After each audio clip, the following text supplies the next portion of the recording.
Hey guys, Small Kiwi here for Pay to Lose Gaming with the top 5 tips for winning Blackheart's Bay. First, a map overview. Blackheart's Bay features 3 lanes, with the top 2 lanes being separated by an observation tower, and the middle and bottom lanes thoroughly separated by Blackheart and his boat. There are bruiser camps on each side of the map between top and bottom lane, and another bruiser camp at bottom center.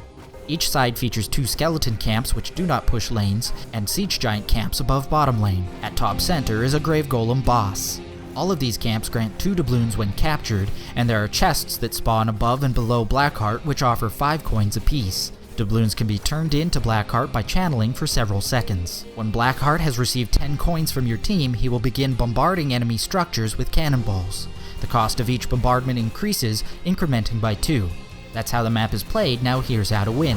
By avoiding a protracted fight at the observation tower and deploying your team to the lanes to begin soaking XP right away, you can come out ahead of enemies who come looking for a fight. Teams who send 5 heroes to the observation tower sacrifice at least a wave's worth of lane XP on the bottom and possibly the top lane, and may not even net a kill, which will put them at a serious level disadvantage. This can be dangerous since the team that reaches level 10 first can often secure at least a full cannon barrage without any real danger, which means an even wider XP lead.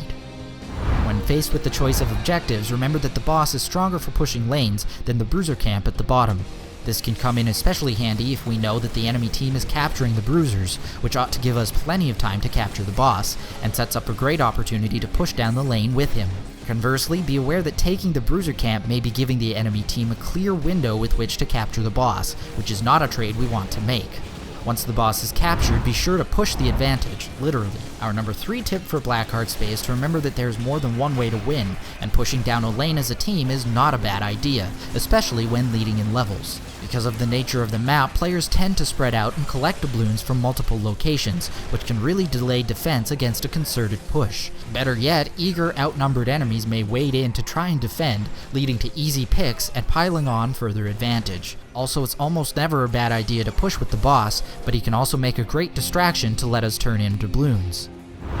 Our number 2 tip is to keep track of the total coins our team is holding to make better choices about when to turn in. Making more than one trip to Blackheart for turn-ins is wasteful of time, which could be better spent collecting coins, defending objectives, or soaking XP. By tracking the team's holdings, we can make better decisions and make just a single trip to Blackheart. This becomes especially important when objectives are being tightly contested by both sides, and leads to our number 1 tip, that without knowledge of the enemy's location, it's dangerous to approach Blackheart alone. Blackheart is flanked by steam vents and walls that can hide an enemy ambush.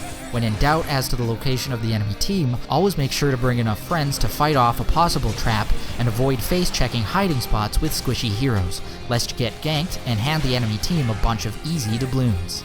Those are our top 5 tips for winning Blackheart's Bay, but if you have any tips of your own that we didn't cover, please post them in the comments. Before you go, we'd really appreciate if you hit the big button in the middle to subscribe, and help us out by hitting the like button below. For Pay to Lose Gaming, my name has been Small Kiwi. Thanks for watching, and we'll see you next time.